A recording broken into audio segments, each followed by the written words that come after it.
Good morning student. कैसे आप सब? आई हो आप क्या आप अच्छे होंगे। आपको क्लियर दिखाई दे रहा है नहीं? अगर क्लियर नहीं दिखाई दे रहा हो तो अपनी क्वालिटी जो है वो 360 कर ले। तो आज हम करते हैं डीएलएड फर्स्ट सेमेस्टर के साइंस के 3rd चैप्टर की 5th क्लास। तो 5th क्लास में हम डिस्कस करते हैं परागण। 4th क्लास में हमने क्या डिस्कस किया था? पुष्प के पार्ट। तो 5th क्लास में हम डिस्कस करते हैं परागण किसको बोलते हैं। अगर परागण बोलते हैं जो फूल के अंदर बारीक बारीक से जो वो होता है, बारीक बारीक से जो पार्ट होता है, धूलके से बारीक बारीक से जो कण होते हैं उसे बोलते हैं परागण। यानी अगर कोई एक ही पौधा है और उसके 2 अलग अलग फूल है तो एक फूल पे से जो कुछ भी उड़ के या धूल के कण अगर उसी पौधे के दूसरे फूल पे जाएंगे तो उसे बोलते हैं स्वयं परागण। अगर कोई 2 अलग अलग पौधे हैं और उनके परागण एक दूसरे के उड़ के जाएंगे या किसी भी जंतु के द्वारा, जानवर के द्वारा, अगर वो पहले एक पौधा खाएगा या फिर दूसरा खाएगा, अगर उसके द्वारा जाएंगे या तो अलग अलग पौधे हो गए तो उसे बोलते हैं पर परागण। तो जब किसी पौधे के परागकोश यानी नर भाग से परागकण निकलकर पुष्प के अंडाशय यानी मादा भाग पर पहुंचते हैं, इस क्रिया को परागण यानी पोलिनेशन कहते हैं। किसी पुष्प के परागकोशों से परागकण निकलकर उसी पुष्प या दूसरे पौधे के पुष्प के वर्तिकाग्र पर पहुंचने की क्रिया को परागण कहते हैं। परागण के प्रकार। परागण 2 प्रकार के होते हैं, स्वयं परागण और पर परागण। अभी बताया ना मैंने आपको, स्वयं परागण किस क्या होते हैं? जब एक ही पौधा और उसके अलग अलग पुष्प हो तो उसे बोलते हैं स्वयं परागण। और पर परागण अलग अलग पौधे हो दो।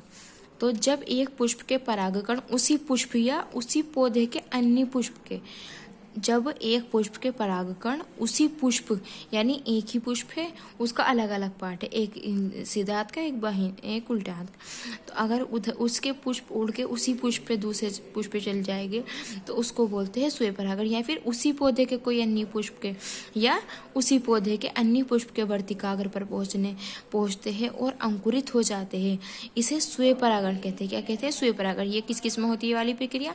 जैसे मूंगफली में होती है, सदाबहार में होती है, गुल मेहंदी में होती है। स्वयं परागण किसे कहते हैं? जब एक पुष्प के परागकण उसी पुष्प या उसी पौधे के अन्य पुष्प के वर्तिकाग्र पर पहुंचते हैं और अंकुरित हो जाते हैं, इसे स्वयं परागण कहते हैं। जैसे मूंगफली, सदाबहार, गुल मेहंदी। अब नेक्स्ट टॉपिक है पर परागण यानी क्रॉस पॉलिनेशन। जब एक पुष्प के परागकण उसी प्रजाति के किसी अन्य पौधे पर लगे पुष्प के वर्तिकाग्र पर पहुंचते हैं, यह क्रिया परपरागण कहलाती है। क्या है परपरागण? यानी क्रॉस पॉलिनेशन। जब एक पुष्प के परागकण उसी प्रजाति के यानी उसी प्रजाति के, उनकी जाति एक होनी चाहिए, उसी प्रजाति के किसी अन्य पौधे पर लगे पुष्प के वर्तिकाग्र पर पहुंचते हैं, यह क्रिया परपरागण कहलाती है। जैसे गेहूं, धान, मक्का, सूरजमुखी। अब देखते हैं परपरागण किसे। परपरागण के लिए परागकणों को अन्य या दूसरे पुष्पों पर पहुंचने के लिए किसी न किसी साधन की जरूरत होती है, जैसे कीट, जल, वायु, पक्षी, जंतु। तो आपसे अगर पूछा जाए कि परागण किस किस के द्वारा हो सकता है? कीट के द्वारा, जल के द्वारा, वायु के द्वारा, पक्षी के द्वारा, जंतु के द्वारा। कीट के द्वारा जो बहुत बारीक बारीक वो होते हैं तो वो कीट के द्वारा हो सकता है। जल के द्वारा यानी किसी भी फूल के परागण किसी पानी में डूब सकते हैं, फिर वो अगले दूसरे फूल के साथ पहुंच सकते हैं। वायु के द्वारा यानी हवा के द्वारा एक पुष्प के दूसरे पुष्प पे। पक्षी के द्वारा कोई पक्षी पहले एक फूल पे बैठे, फिर वो उसके कोई पार्ट उठा के फिर वो दूसरे पुष्प पे चला जाए तो उसके परागकण छूट जाते हैं। जंतु के द्वारा कोई जंतु हो। नंबर 1, सूरजमुखी, गेंदा, सल्विया में कीट परागण होता है।